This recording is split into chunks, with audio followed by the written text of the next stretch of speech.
J'ai l'impression d'appartenir à une époque complètement morte. Ça tourne le son. Alors on se fait un petit clap hein, devant le visage. Bon, alors très bien, Bluval première.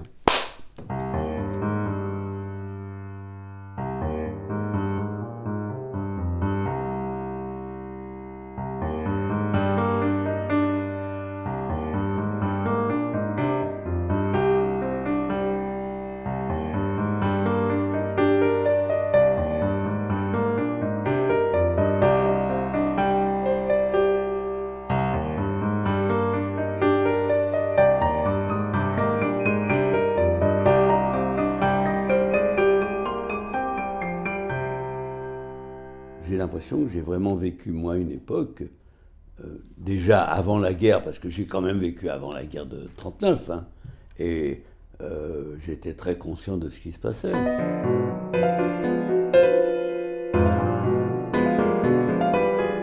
La réalité, c'est que je suis un juif, des deux côtés, deux ashkénazes, c'est-à-dire mes parents arrivaient de Pologne, et il paraît que j'ai été conçu sur le bateau qui les amenait de Tel Aviv après le départ précipité de Palestine que mon père a exigé, et que j'ai été conçu sur le bateau. Et là, ils ont pris le train, ils sont arrivés gare de Lyon.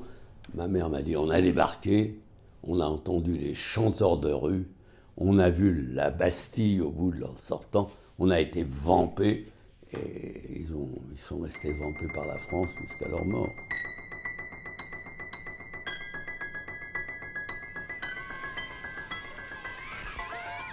Je suis vraiment un enfant de la primaire. Et j'y ai pris l'accent de Belleville que j'ai encore, quoi. Je veux dire que c'est l'accent de l'Est parisien. Mon premier souvenir, c'est des souvenirs de rue. Avant tout de rue où je jouais, parce qu'on jouait dans la rue, il n'y avait pas de voiture. Hein. À cette époque-là, dans les quartiers périphériques de Paris, on tapait la brème, on jouait au calot, mais on faisait ce qu'on voulait. Hein. La rue était à nous. À 4h30, quand on sortait ou à 6h, quand on sortait de l'école, les voitures ralentissaient pour nous laisser passer. On habitait un quartier prolo, un 2 pièces, sans chiottes, les chiottes étaient sur le palier. Et ben, pratiquement 2-3 fois par semaine, il m'habillait, impec. Et puis on allait à la Coupole. Et j'ai passé 3 jours de la semaine de ma vie, tous les jours, pendant 7 ans, à la Coupole le soir. Et je ne savais pas que le gars qui était assis en face de mon père et qui lui parlait yiddish, c'était Chagall. Et je ne savais pas que je voyais passer, on me disait, le gars là-bas, vous voyez les deux là-bas, c'est Aragon et Éluard. Et d'ailleurs, j'ai failli naître à la Coupole, puisque je suis né l'année de l'inauguration, et que ma mère s'est mise en travail, elle y était. Un jour, je me suis fait traiter de sale juif et je n'ai pas aimé. Alors ça s'est terminé par une bagarre, quoi. Il y a un vieux fond d'antisémitisme français qui est là et qui a toujours été là, et que j'ai ressenti avant la guerre, mais dont je me foutais. Mais l'antisémitisme tel qu'il est vu par les Allemands à cette époque-là, c'est-à-dire avec tout ce que ça suppose et qui va déboucher sur la Shoah après, non, on ne sentait pas. Et puis un jour, c'est la déclaration de guerre, quoi.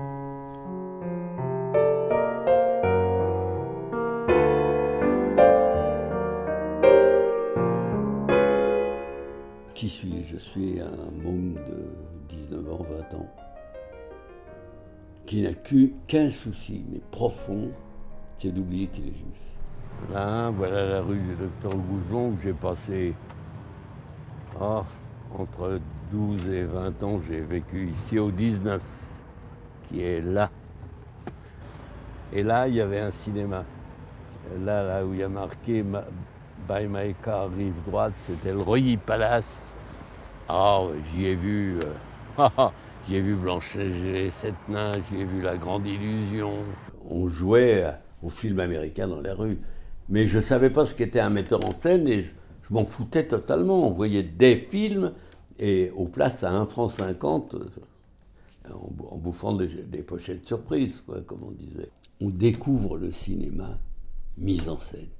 Et on comprend tout d'un coup les plans, les chants, les contre-chants, les travelling, les panneaux, la direction d'acteurs. Et on décide, mais vraiment dans les 15 jours, que c'est ça qu'on va faire plus tard. On va passer notre bac et on va faire du cinéma après. Fallait être fou en étant juif en 1942 pour s'occuper de ça.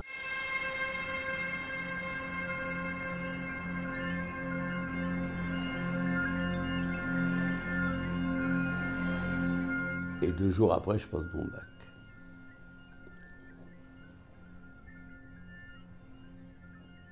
Et en rentrant de mon bac, ma grand-mère avait été déportée. Et mon bac, ça s'est passé de la façon suivante. On m'appelle par mon nom, je me lève, j'ai l'étoile, et je m'assieds devant le prof de français qui me dit « Je vais vous faire votre interrogation de grec ». Il me regarde, il voit mon étoile, il me dit « Bluval, vous vous appelez Meyer Marcel, vous êtes juif ?» Ben, je dis « Oui ». Et vous venez passer votre bac, aujourd'hui. Vous êtes con ou quoi?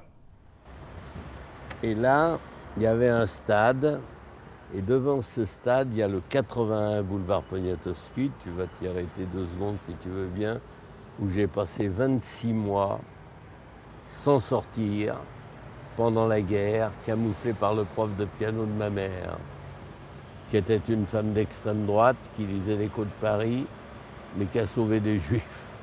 La réalité de ces 24 mois, pour moi, hein, c'est la honte. La honte d'avoir survécu. Je ne suis pas le seul juif à qui ça soit arrivé, je le sais, mais là, c'était fort quand même.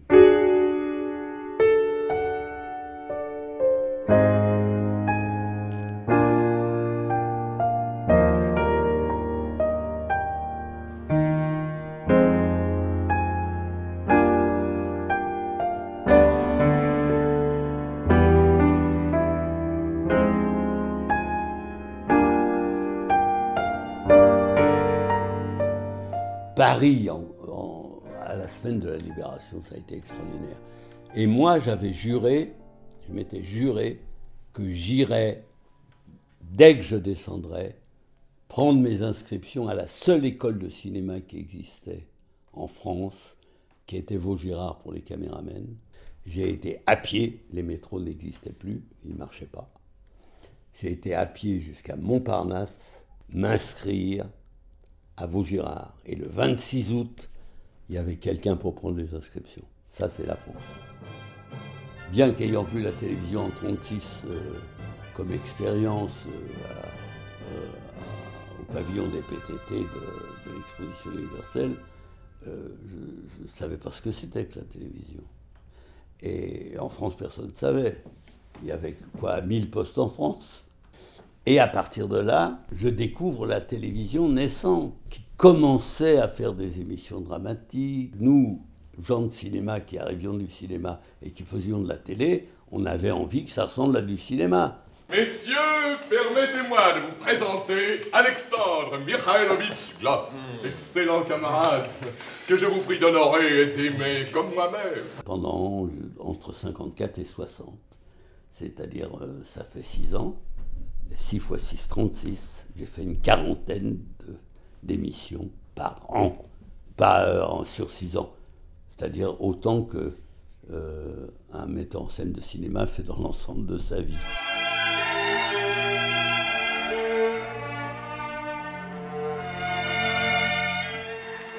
Allons, arrêtez-vous.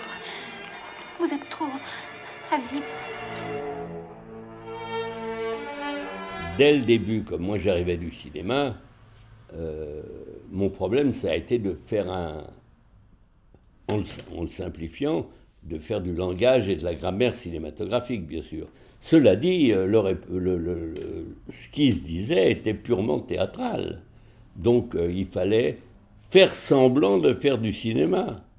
Et donc j'ai commencé, au lieu de faire du cinéma, par faire en direct et sans enregistrement, semblant de faire un film. Ma dernière émission de direct qui s'appelait Les Joueurs et où j'ai eu une distribution comme il n'y en aura plus jamais à la télévision, pour une émission d'1 heure en direct qui ne passe qu'une fois, j'avais Claude Rich, j'avais Denner, j'avais Piccoli, j'avais Marielle. À la santé du futur élève officier des hussards, Qu'il soit le premier sabreur, le premier séducteur, le premier ivrogne, le premier. En un mot, qu'il soit tout ce qu'il désire. Là, je disais, bon, je fondais au noir, je disais, tu coupes le son, et je gueulais sur le plateau. Insert filmé 2 minutes 30. Et pendant ce temps-là, les gars, ils s'installaient. Attention, on va repartir. Vos gueules, c'est reparti. Hop, je renvoyais. De sa passerelle de commandement, l'infatigable Marcel Buval donne des ordres véhéments et précis, certainement entendus à plus de 100 mètres à la ronde. On avait ce privilège que même les gens de cinéma n'avaient pas jusqu'à ce moment-là, de projeter les films au patron une fois qu'ils étaient finis. Ils n'avaient plus rien à dire.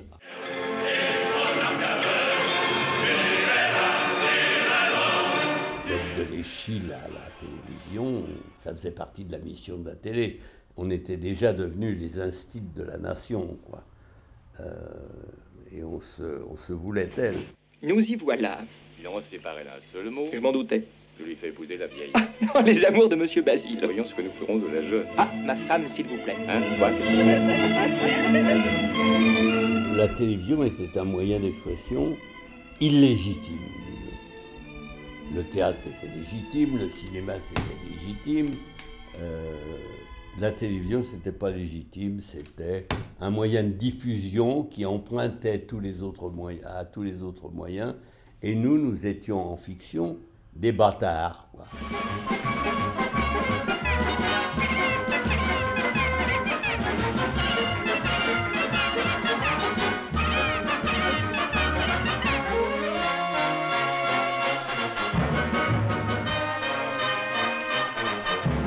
Mettre un film comique du style de Carambolage à Cannes, Cannes, c'est la vitrine du cinéma nouvelle vague, c'est-à-dire Chabrol, Audiard, Godard, et on va se faire ramasser, parce que Cannes, c'est la vitrine esthétique du cinéma commercial, c'est pas autre chose. Et c'est ce qui s'est passé. On a été sifflés. Audiard, le lendemain de la projection, a écrit dans un journal, ils ont osé siffler Audiard. Il a fait un article. Et il ne s'agissait pas de me siffler moi, ni Cassac, l'auteur du scénario, ni Tchernia, ni... C'est lui qu'on sifflait. Ah, mais vous avez raison. La symphonie éclate dans toute son ampleur. Reculez un peu, monsieur le directeur général. Je pouvais, moi, me permettre de renoncer au cinéma, puisque j'avais la télé où j'étais le patron, où j'étais vraiment le grand patron. Alors, pourquoi est-ce que j'aurais continué à faire du cinéma ?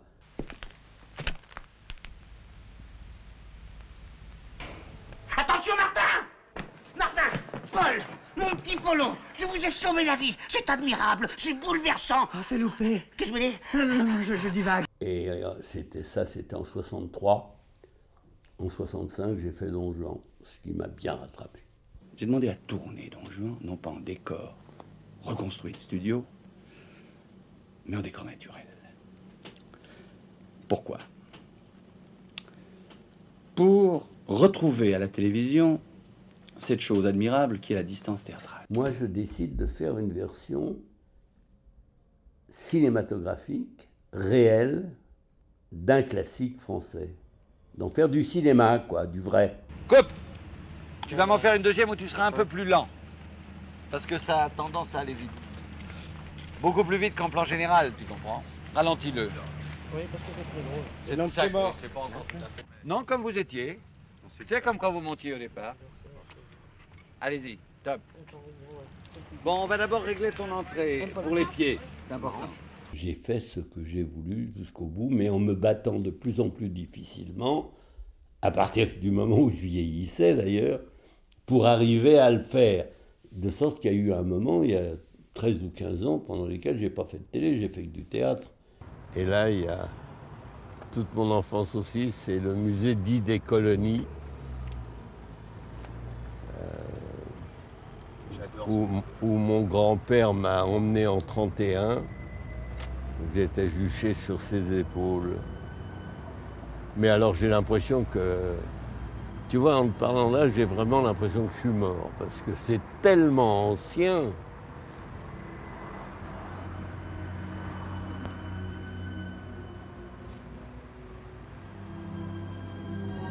Aïe, aïe, aïe.